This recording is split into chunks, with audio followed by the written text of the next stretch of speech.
வணக்கம். என்னுடைய பேர் அனுஸ்ரீ. மதர் வேளாண்மை கல்லூரியில் 4ஆம் ஆண்டு பயிலும் மாணவிகளால் நடத்தப்படும் ஊரக வேளாண் பணி அனுபவ திட்டத்தில் இன்றைக்கி குமார் ஐயாவோட வெண்டைக்காய் தோட்டத்துக்கு தான் வந்திருக்கோம். இங்கே வந்து பார்த்தோம் அப்படின்னா தண்டு மற்றும் காய் துளைப்பானோட பாதிப்பு வந்து அதிகமாக இருக்கிறதுனால அதை பற்றி நம்ம வந்து எப்படி கட்டுப்படுத்தலான்றதை பற்றி பேசுகிறதுக்காக தான் நம்ம வந்திருக்கோம்.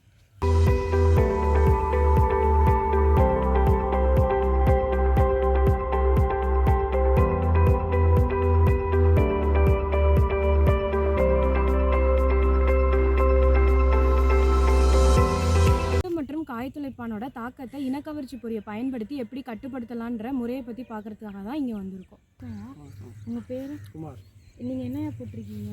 வெண்டி போட்டிருக்கீங்க. எவ்வளோ போட்டிருக்கீங்க? 1 ஏக்கர் போட்டிருக்கீங்க. இதில் உங்களுக்கு ஏதாவது பிரச்சனை இருக்குங்களா? அப்படியே பூச்சி அடிக்குது, அப்படியே கொத்து பூச்சி மாதிரி அப்படியே சுருண்டு பூச்சியாக இருக்குது. சரிங்க, இது என்னன்னு பார்த்தோன்னா தண்டு மற்றும் காய் துளைப்பான் அப்படின்னு சொல்லுவாங்க. இப்போ இதோட இது பார்த்தீங்க அப்படின்னா அந்த பூச்சி வந்துட்டு இதுக்குள்ளே ஓட்டை போட்டு உள்ளே போய் உள்ளே இருக்க எல்லாத்தையுமே சாப்பிட்டுட்டு அதோட எச்சங்களை வந்துட்டு வெளியில் இந்த மாதிரி தள்ளி வச்சுருக்குங்கய்யா. இதனால் என்ன ஆகும் அப்படின்னா இந்த காயோட வடிவமே வந்துட்டு மாறி நமக்கு வந்து மகசூலை வந்துட்டு கம்மி பண்ணி கொடுத்துருங்கய்யா. இப்போது இதை வந்து நம்ம எப்படி வந்து கட்டுப்படுத்தலாம் அப்படிங்கிறத நம்ம பார்க்கலாம். இது வந்து நம்ம எப்படி கட்டுப்படுத்தலாம் அப்படின்னா ஃபிரமோன் ட்ராப்புன்னு சொல்லுவாங்க. ஃபிரமோன் ட்ராப்னா இனக்கவர்ச்சி பொறி அப்படின்னா என்னென்னா ஒரு லூர்னு ஒன்று கொடுப்பாங்க. ஒரு பூச்சை கட்டுப்படுத்துறதுக்கு ஒரு லூர் இருக்கும். அந்த லூரில் வந்து என்ன அப்படின்னா பெண் பூச்சியோட வாசனை வந்துட்டு அதில் இருக்குங்க. அந்த பெண் பூச்சியோட வாசனைக்கு ஆண் பூச்சி கவரப்பட்டு இந்த கவரில் வந்து விழுந்துருங்கய்யா. இந்த கவரில் நம்ம என்ன பண்ணணும் அப்படின்னா ஒரு பஞ்சில் வந்து பூச்சிக்கொல்லியை நனைச்சோ அப்படி இல்லைன்னா ஒரு காட்டன் துணியில் வந்து பூச்சிக்கொல்லியை நனைச்சோ நம்ம இதில் போட்டோம் அப்படின்னா இதில் வந்து எல்லா பூச்சியுமே விழுந்துருங்கய்யா. நம்ம வந்து அடியில் வந்துட்டு ஒரு ரப்பர் பேண்ட் போட்டு கட்டி வச்சுருணுங்க. நம்ம வந்து ஒயாமல் வந்து இதை வந்து நம்ம மாற்ற முடியாது. அப்போது நம்ம என்ன பண்ணிக்கலாம் அப்படின்னா இதை கயிறை மட்டும் அவுத்துட்டு இது வழியாக அந்த பூச்சி எல்லாத்தையுமே நம்ம வெளியேற்றணும். இது மூலமாகவும் நம்ம வந்து இந்த பூச்சை வந்து நம்மளால் கட்டுப்படுத்த முடியும். இப்போ இந்த முறையை வந்து எப்படி பண்ணுறதுன்றதை நான் உங்களுக்கு சொல்லுவேன். வந்துட்டு தண்டு மற்றும் காய் துளைப்பானோட பாதிப்பு இருக்குங்க. இப்போ இதுக்கு என்ன லூர் யூஸ் பண்ணுவாங்க அப்படின்னா ஏரியாஸ் அப்படிங்கிற ஒரு லூர் வந்துட்டு யூஸ் பண்ணுவாங்க. இப்போ இந்த லூரை வந்து நம்ம எப்படி செட் பண்ணணும் அப்படின்னா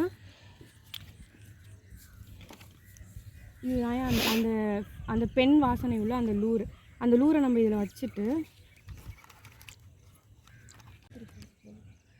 இதை வந்து இந்த மாதிரி ஃபிட் பண்ணி வச்சுட்டு அதுக்கப்புறம் இது மேலே வந்து நம்ம இதை இப்படி மூடி வச்சிடணும். கீழே வந்துட்டு இந்த மாதிரி ஒரு கவர் ஃபிட் பண்ணி நீங்கள் இந்த மாதிரி வந்து பின் பண்ணி வச்சுட்டு இந்த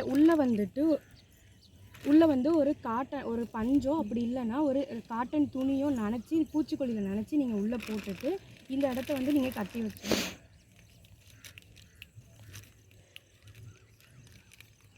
இதுக்கப்புறம் இந்த பெண்ணோட வாசனைக்கு இந்த ஆண் பூச்சி எல்லாமே வந்து இதுக்குள்ளே வந்து கவர் ஆகிடும். இது மூலமாக இந்த இனத்தை நம்ம வந்து ஃபுல்லாகவே வந்து கட்டுப்படுத்தி பூச்சோட தாக்கத்தை நம்ம வந்து கட்டுப்படுத்த முடியுங்க.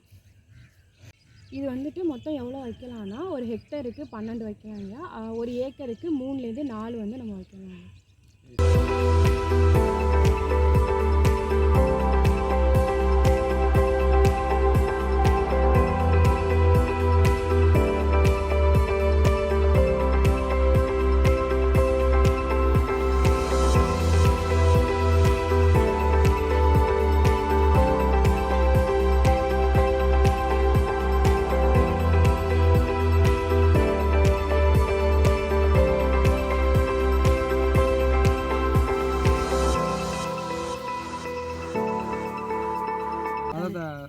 காலேஜிலேருந்து பொண்ணுங்க வந்துச்சுங்க.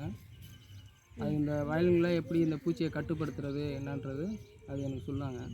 அதை தான் நான் பார்க்க போகிறேன். அந்த பொரியெல்லாம் எப்படி வச்சு கட்டுப்படுத்தணும்னு சொன்னாங்க. அந்த முறையை தான் நான் கடைப்பிடிக்க போகிறேன். நன்றிங்க.